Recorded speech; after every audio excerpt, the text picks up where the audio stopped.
By the time I emerged from the space beneath the floor, it was late afternoon. The house was no longer silent, it was so quiet as to be holding one's breath. Not peace, but waiting. I can't name the feeling, but deep down, I know what it is: active alertness, like the look of a predator before it lunges to bite its prey's neck.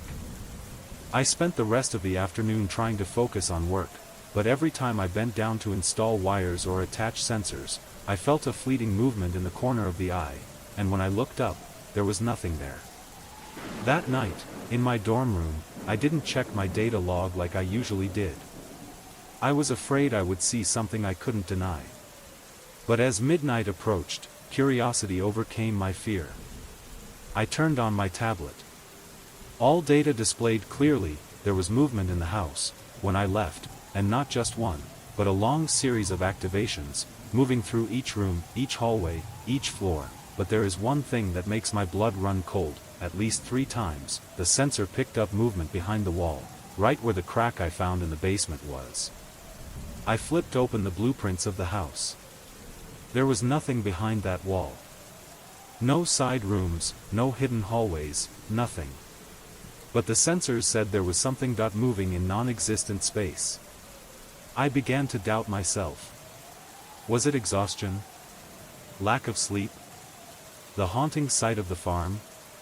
But my instincts, the ones that had kept me alive all these years in this business, screamed that something terrible was lurking beneath the concrete and wires.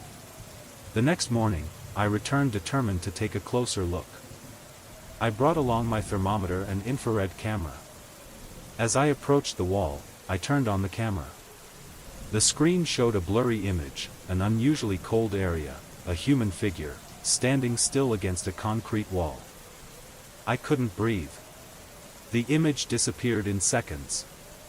I don't know if it was a faulty device or not. But I knew that I saw a human body, not moving, not blinking, just standing there, as if waiting for someone to open the door. In the afternoon, when I decided to try drilling a small hole into that cement wall, my drill bit broke halfway. Not from force, but as if it had been pulled back from the inside. No way. I turned on the flashlight and shined it into the hole, nothing. But I heard it. Something slid lightly across the cement on the other side, like fingernails scraping smooth stone, very light, but deliberate. That's when I decided to leave the farm early the next morning. I wouldn't sign the contract. I wouldn't take the money. I didn't want to come back. But that night, in my rented room, I was awakened at 3:13 a.m. by a small chime. The sensor connection alert rang from the tablet. I jumped up, thinking I had misheard. But the tablet lit up. The data was clear.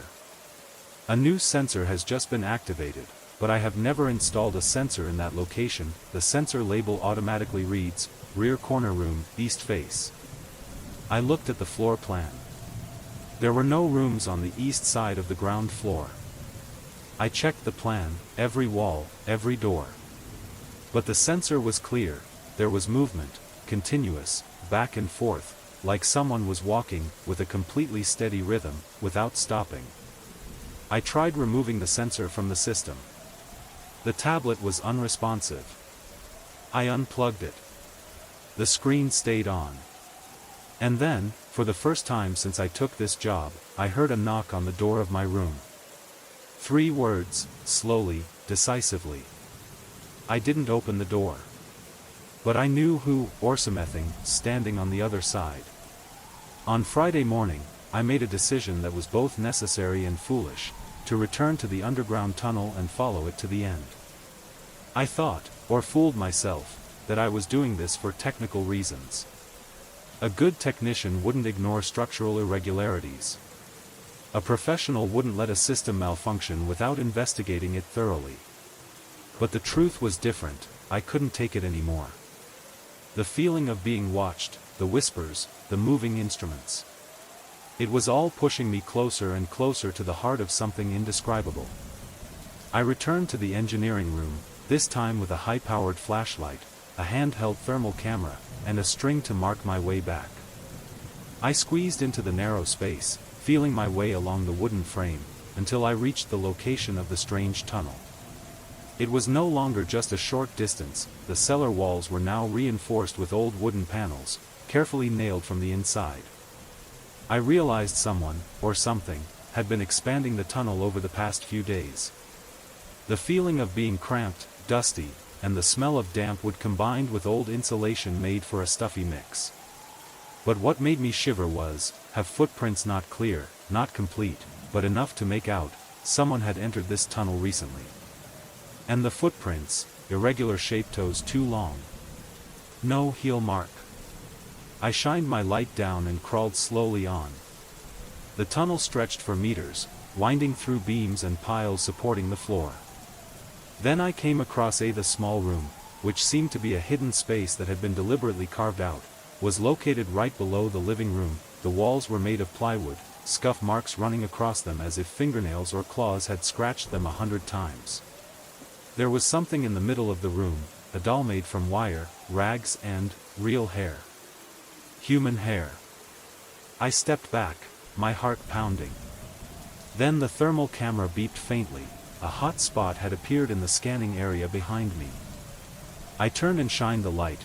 Nothing, but the camera still shows a heat mass in the shape of a man, standing motionless just 3 meters away from me. I crawled back out so fast I almost dropped the light.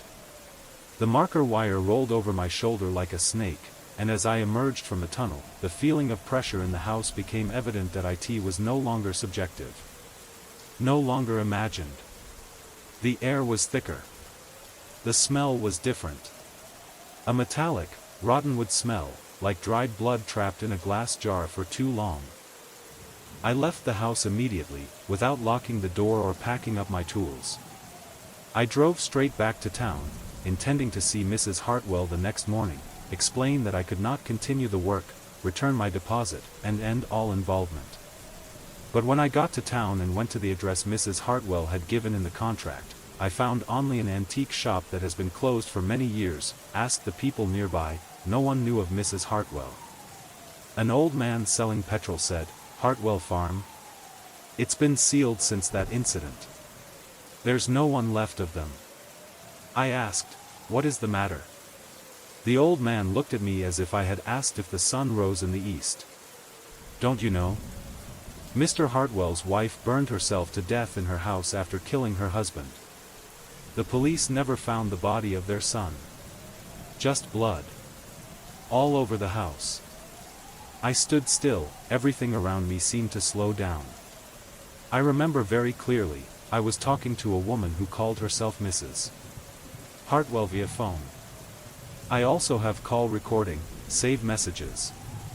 I open my phone, go to recording. Nothing, all records gone. No calls from unknown numbers. No messages. I started shaking. That night, I didn't sleep. I opened my tablet again to look at the sensor data one last time. And I saw something that almost made me throw the device against the wall. A camera in the hallway, which does not have video recording capabilities, automatically recorded 3 seconds of footage. I don't know why. But I watch anyway. The screen flashes up, the hallway is empty, and then in a flash, a blurry image appeared, a faceless figure, tall and thin, head bowed low, as if listening close to the floor. At the end of the video, the figure slowly raised its head, looking straight into the lens, even though it had no eyes. I left, but my mind could not tear itself away from that house. From the supermarket parking lot 3 miles away, I could still feel as if there were eyes watching from a distance, not human, but another presence, silent, persistent, and not leaving me even after I turned the car around and headed back toward the hotel. I didn't sleep that night. My laptop sat on the table, still playing back the audio from the hallway microphone. I filtered out the background noise, cleaning up every frequency, until the whispers came out as clear as a prayer through clenched teeth. "We have been here since before, long ago, under the nails of the earth, in the veins of the wood, we are the remains of unburied memories." I closed my computer and looked into the hotel room mirror. It wasn't my imagination, there was something off about my own gaze. It was as if I had brought something back from the farm, a part of it, clinging to me like a ghost to a cliff. I picked up the phone and called an old acquaintance, Alan Beck, a former security systems expert who had turned to paranormal research after quitting his job. Alan picked up the first call. He wasn't surprised when I mentioned Hartwell. "Don't go back there alone," he said bluntly, without saying hello. That house was a communication station during the late Cold War. They were testing mind control techniques, low-frequency sound patterns. There's a leaked report about the irreversible psychological effects technicians suffered. I snickered. "Alan, I saw someone, or something, living in that ceiling. It wasn't a hallucination." "And you think that's the only thing wrong with that house?" Alan almost snapped. "Everyone who's lived there has a mental health record. Every single tenant has gone missing or gone astray.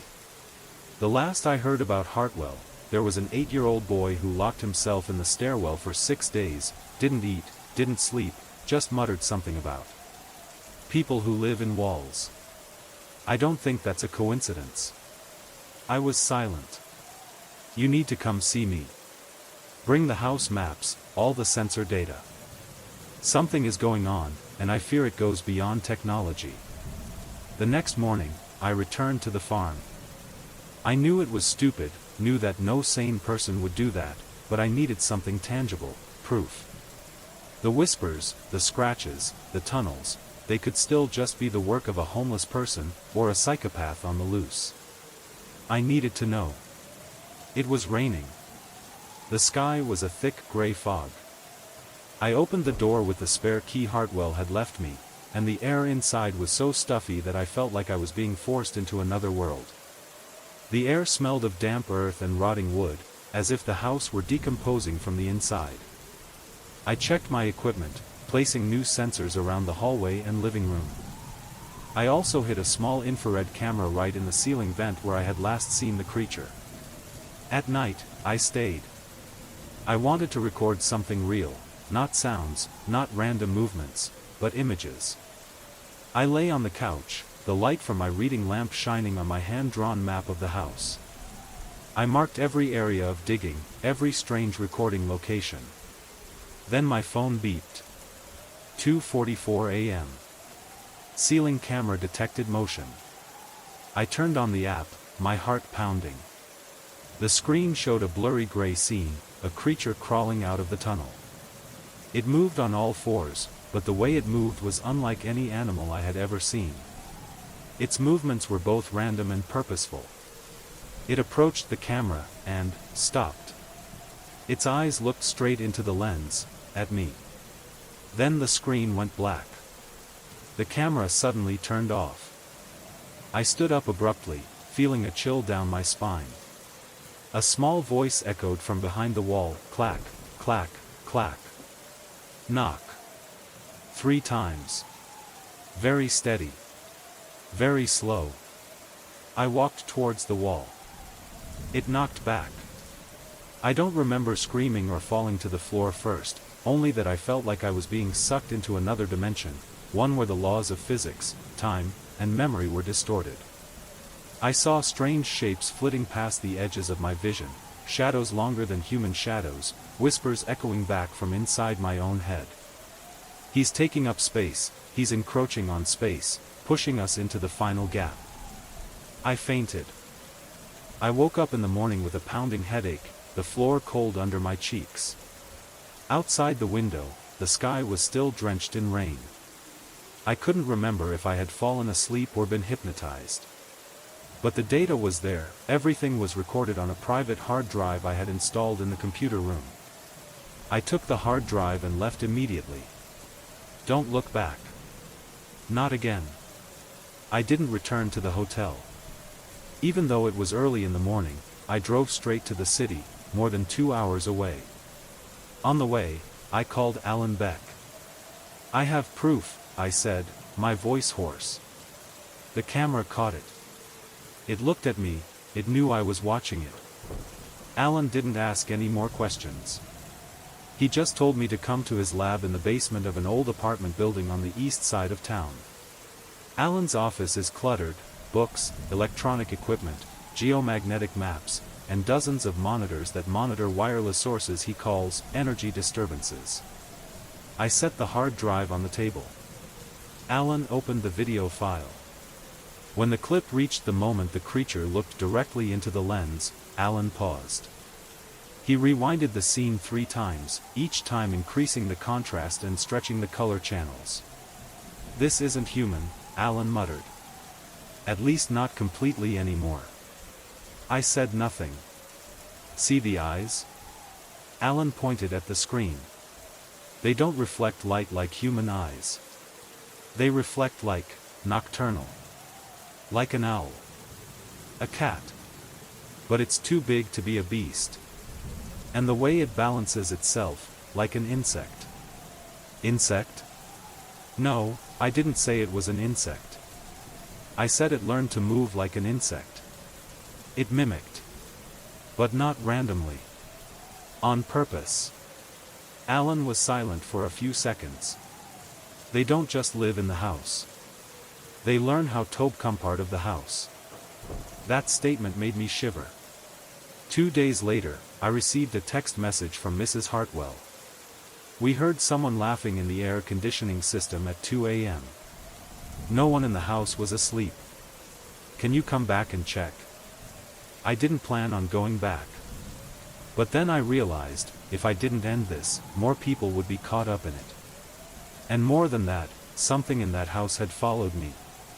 Every night I slept, I dreamed of the narrow passage between the walls, where my flesh was scraped off as I tried to squeeze through the gap that was too big for a body. I heard a whisper, my own voice, behind my ear, "It's not your home anymore. You're just renting space in our skin." I returned to Hartwell late in the afternoon. It had just rained, and the air was thick and sticky. When I walked in, Mrs. Hartwell was standing in the hallway, shivering. There were black handprints on the walls, like ink but in the pattern of overly long fingers. She swore there had been no marks the night before. I checked the sensor system and quickly realized something was very wrong. The sensors picked up movement at 1:57 a.m., exactly 43 times in 3 minutes. But there was no signal. "Leave, come on." Something came, and didn't leave. I climbed the ladder to the ceiling again, but this time, I brought a system that transmitted the signal directly to my laptop. I didn't go far. I just needed to install a camera and sound sensor at the entrance, enough to monitor if it come back. That night, I stayed up with my laptop in the truck, parked in the vacant lot behind the farm. 1:42 a.m. Strange noise, repetitive laughter, or wheezing. 1:47, ceiling vibration sensor. Slight pressure change as if someone is moving on the roof. 1:51, the camera shakes slightly. Something is coming towards it. 1:53, a shape appears, this time it doesn't dodge. It creeps close to the camera, staring. And this time, I see it clearly, its mouth is smile. Not a human laugh. It was an imitation laugh. A mechanical one, as if he had watched someone else laugh and was repeating it in a twisted way. His teeth were spaced, but not pointed. The skin of his face was stretched taut, almost translucent, showing the thin gray capillaries beneath. And then, it whispered.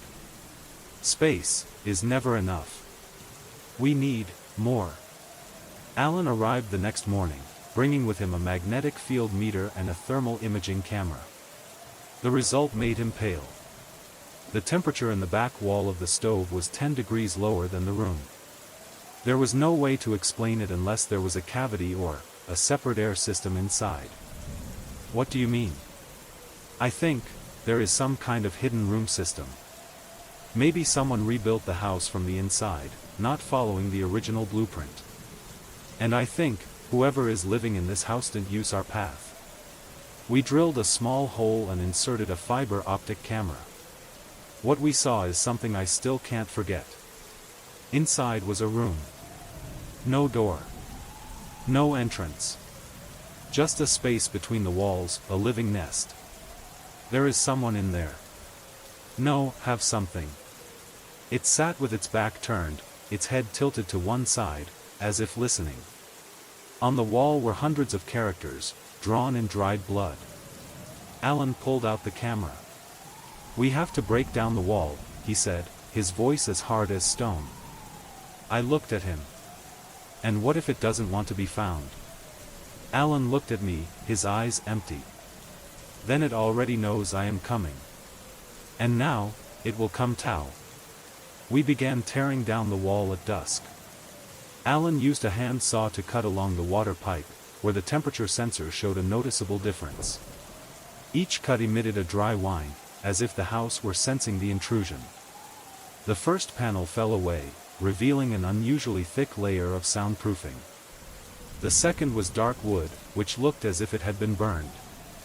As Alan pulled it away, I felt my hands begin to shake. Behind the planks was a deep, dark space, not like any ordinary room. There was no floor. No ceiling. Just a tube-shaped void, going straight down, much deeper than the foundation of a house should be. A damp, sweet smell wafted up, like rotting mushrooms and fermenting raw meat.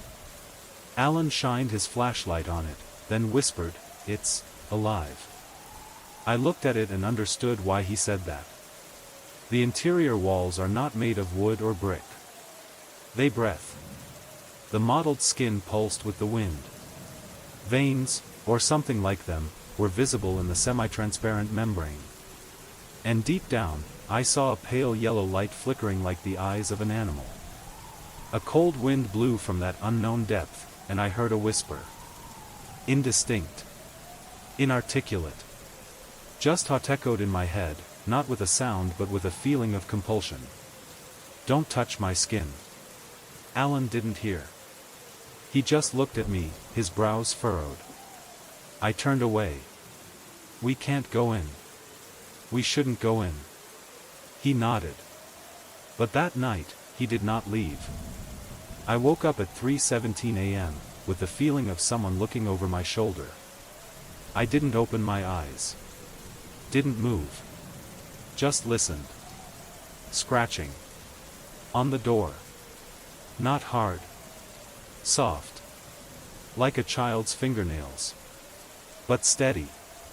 Patient. Then footsteps. Not the heavy footsteps of adults. But tiptoeing, slow and uneven, as if testing the human way of walking. Through the hallway, into the kitchen, then stopping. I opened my eyes when I heard the sound of hinges creaking. The skylight was opened again. I ran out of the room, flashlight in hand, but the house was empty. Alan was no longer in his room. The skylight was open. The ladder was still propped up. I climbed up, the light sweeping across the space. Still there, but there was something new, a wooden statue, about 40 centimeters high, of a human figure sitting huddled, hugging its knees. The face was hollowed out. No eyes. No mouth. But there was a cut across the neck, and dark dried blood was smeared all over the statue. "Where is Alan?" I called his name 3 times. No one answered. I called the police the next morning, but when they came, there was nothing. No nest. No hole. No living wall. Everything was plastered over cleanly as if it had never been touched. And worse, they say that no one named Alan Beck lives in this city. I didn't believe it. I checked the video I'd shot, but the files were all corrupted. The screen was black. The sound was distorted. Only one part played, the part where Alan turned to me, looked straight into the camera, and said, "Don't try to open up more space. They don't need more. They need you to open it up." I left Hartwell that day. But I was not at peace. Because since I got back to the city, I started hearing scratching noises. In the walls. In the vents. In the closets. Anywhere there was a little space I couldn't see. And sometimes, when I turn on my phone in the middle of the night, there is a picture of me sleeping, taken from a very high angle, like from the ceiling. But I live alone. No camera. And in one picture, I saw a face right next to me. Its eyes were wide open. Its mouth was smiling. And I know that smile. It's still here. In the spaces between the walls. In every layer of ceiling. In the cracks in the floor. It doesn't need the house. It needs me. I left town not long after the last photo appeared. One night, while sitting in my car in a supermarket parking lot, doors locked, windows up, I got a text message from an unknown number. No words, just a picture. I was sleeping. In the picture, my pillow was pushed to one side, as if someone were lying next to it. And there was an arm, long, thin, pale, slung over my shoulder. The fingers were too long, almost unnaturally so. The nails were black, as if long dead. Under the photo there are only 3 words, "Go home." I knew I had to go back to Hartwell. Not because I was brave. But because I couldn't live without it. Those invisible spaces would follow me everywhere, under hotel floors, behind dormitory closet doors, even in my new mattress. Thaynome. And they are hungry. Hartwell Farm is now deserted. Mrs. Hartwell has moved away. According to the locals, she could not speak anymore after a certain night.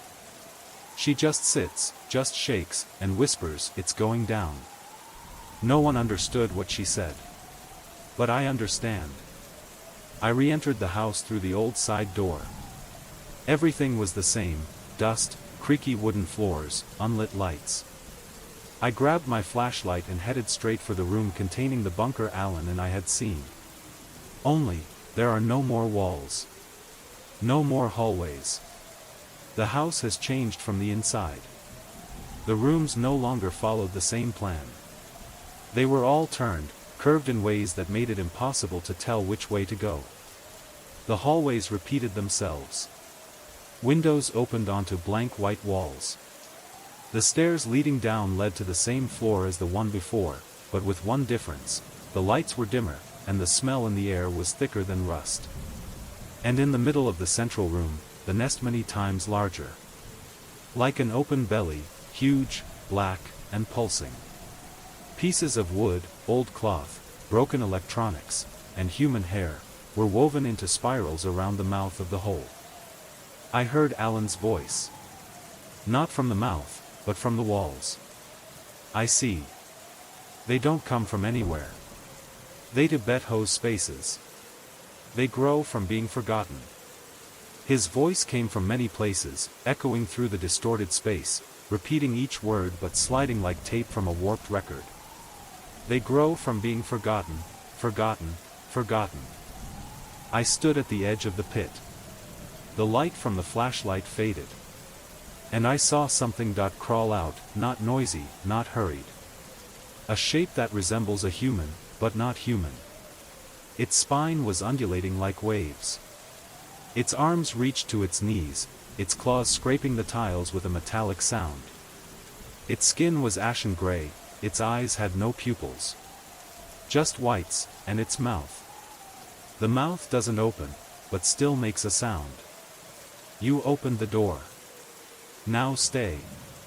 I backed away, but there was no way out. The back hallways are gone.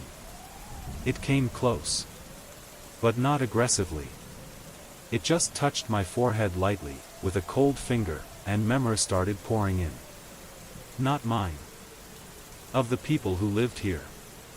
Of the creatures who lived here. Die here. A man in the 1900s hangs himself from a beam. A little girl disappears into a wall.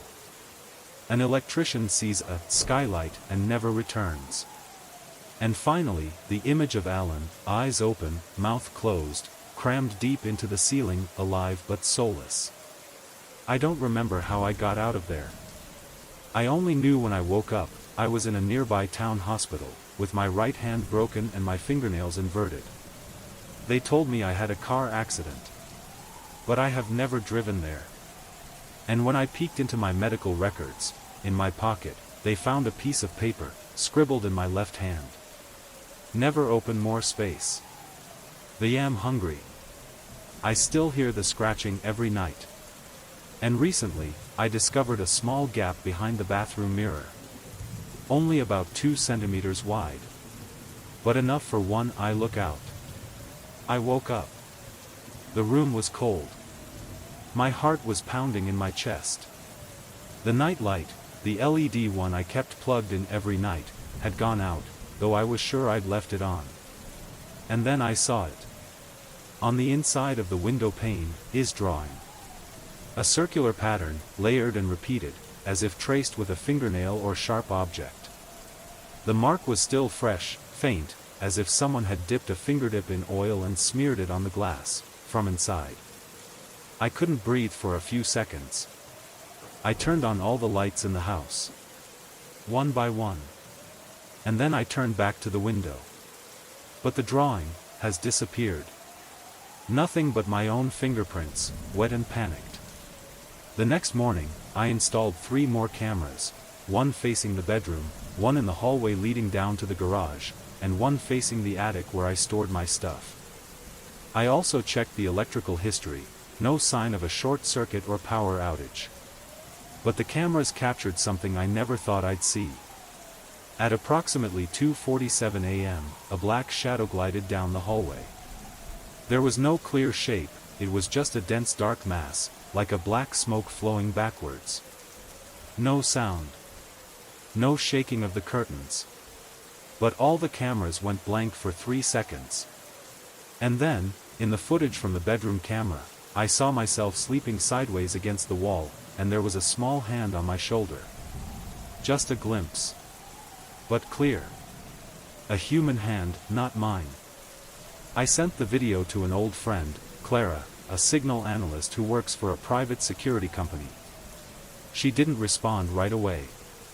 But 3 days later, she called back, near midnight, her voice low, as if afraid someone was listening. I don't know where you live, but the signal in that video is unlike any waveform I've ever seen. It's like a brain wave, and it changes with your breathing. I asked her if she thought it was a trick. No. I think you're being watched. But not by cameras. By something that knows how to use your eyes. After the call, I couldn't sleep anymore. I began to feel like the old house above the Castellano factory was breathing. The cracks in the walls seemed to rise and fall to the rhythm of someone, or something, living inside. I went up to the attic one moonlit night. In the darkest corner of the attic, behind abandoned boxes, I found a small hole leading down, not a ceiling, but a hollow space built into the ceiling. Hidden between 2 floors, where no blueprints are recorded. I shined the flashlight. Below is a small room, with rotten wooden walls, full of cobwebs. In the room was a short wooden chair. A wax hand rested on it, like an old anatomical model. And all 4 walls were inscription. They grow up in silence. They eat memories. They hate the light. They will miss those who listen. I pulled my head back. The air was thick, like something rotting. I left the attic, but as I turned back I heard a short, muffled laugh, like a child's with a stuffy nose, coming from the hole. I locked that floor with iron chains. And from that night on, I began to dream of rooms I had never entered. In my dreams, I walked through flooded hallways, where darkness reached my ankles like tentacles. Each door I opened led to a different past, not mine, but the past of the people who had lived there. A car mechanic who disappeared in 1998. A landlord's little boy who played hide and seek and never came back. An anonymous woman who rented a room for 3 weeks and then disappeared, leaving behind a diary filled with spiral drawings like the ones I saw in my dreams. They all wrote the same sentence. They need more space to grow. Since that night, I began to hear whispers in inanimate objects. Not a clear sound, but a soft resonance like someone plucking a string in the air. They rang out from cabinet door, from water pipe, from the wall next to my bed. One time, as I put my ear to the cold tile of the bathroom, I heard 3 knocks. Quietly. Evenly spaced. Like a signal. I responded, 3 knocks. From the other side, a whisper answered. "Thank you for still hearing us." I started writing down every dream. The images kept recurring: foggy tunnel, broken head statues lined up, an altar set up underground with nameless offerings. In an unusually long dream, I found myself sitting in a dark room, with only an old TV flickering with a blue light. There was no image on the screen, just a horizontal line of text. "The body is the shelter, but the mind is the door." I woke up in a cold sweat, only to find myself sitting on the sofa, facing a TV that had been unplugged for the past month. I decided to go back into the attic. I brought a small camera and a magnetometer. When I crawled back into the small space, I realized the small room was not the same anymore. The wooden chair was partially burned. The writing on the wall had been scratched and replaced with a teardrop-shaped symbol with a hollow center, with 4 lines radiating out like tree roots that I turned the camera towards it. But the image went blank. The magnetometer beeped continuously. As if here, between the layers of ceiling, there is a biomagnetic field at work, something that cannot be created by human machines. And then, from below the floor, I heard the sound of wood creaking. No, not a groan. But a sound. Footstep, slowly, surely. And it seems go around me. I crawled out of the attic with shaking hands and a certain feeling that the house that marked me. Not by wound, nor by curse, but by awareness.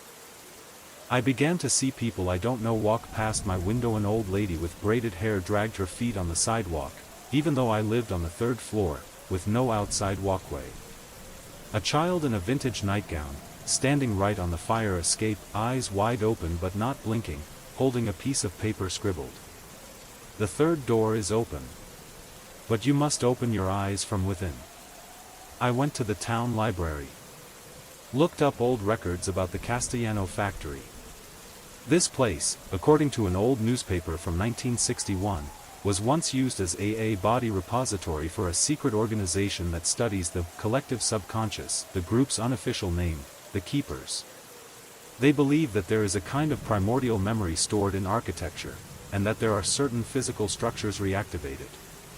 Every place has a point of intersection, a place where human perception becomes permeable, where the boundaries between matter and memory can penetrate each other. I found an old blueprint. And it shows what no one ever said. The entire building, including the workshop, upper floors, and attic, is built based on the Fibonacci spiral pattern. A structure that attracts emotional energy. The question now is no longer, what is in the wall? Which is, what have we unwittingly paved the way for? I don't know why I started dreaming about black doors. Every night, a different door. No handle. No hinges. Just a black square rising from the anonymous walls of my sleep. Sometimes, I find my hand, not controlled by me, resting on that surface, and with just a touch. I am sucked inside, weightless, timeless. But every time I woke up, my left hand was dirty. Like I had touched ashes. One night, I saw my fingerprints on the inside of the window, from outside the house. After finding the spiral diagram, I didn't sleep well for days. I locked my doors. I unplugged everything. I papered every visible crack. But the whispering wouldn't go away. Worse, they started to become more obvious. You opened a way for us. But we're not fully present yet. We need more memories. I tried to reassure myself. But on the 7th day of not sleeping, when I looked in the mirror, I saw that the mirror was no longer reflecting my movements in real time. My image was still looking back at me, still my face, but blinking a few seconds after me. And when I turned to leave, I saw that the image in the mirror remained in the same place for a while longer, as if watching me leave. I contacted the library again. An elderly librarian agreed to meet me after hours. When I showed her the map of the upper floor of the factory, she turned pale. "There are structures that are not made to be lived in," she said, her voice almost whispering to herself. "They are not built for living people. They are specimens, testing grounds for the endurance of reality. You have been marked. And if you hear the call, you are absolutely not to answer. I asked her about the keepers. She handed me a black, unlabeled folder. Inside was a hand-drawn drawing of a ritual, a circle of salt, a human figure standing among mirrors, and a shaky note. When they hear your voice, they learn to imitate it. And then, you can't be sure which one is you anymore. I left the library feeling watched. Every passing car, every pedestrian, every shadow cast on the pavement, it seemed as if they had just glanced at me for a second too long. When I got back to the apartment, I found a note stuck in the door. No one saw who put it there. The paper was written in handwriting identical to mine. Don't make it difficult for them. Let them complete the form. Otherwise, whatever is living in the wall will have to borrow your own body. I started taking the house apart piece by piece. I pried up tiles, I ripped out ceilings, I unplugged electrical wires, only to find every gap had been filled with something wrong. Not fungus. Not mold. But it is skin. Dry skin flakes, fused together into a cocoon-like membrane. Some have fingernail prints or wide-open eyes. These things did not form spontaneously. They are the remains of body assembly. They are rebuilding a body from memories, from forgotten emotions, from fragments of time that humans have left behind. And then, I knew, I had to go back to Hartwell Farm. Because that's where it all begins. And maybe, it's also where it all ends. I began to prepare. Infrared light. 360 camera. Thermography. Salt. Small mirror.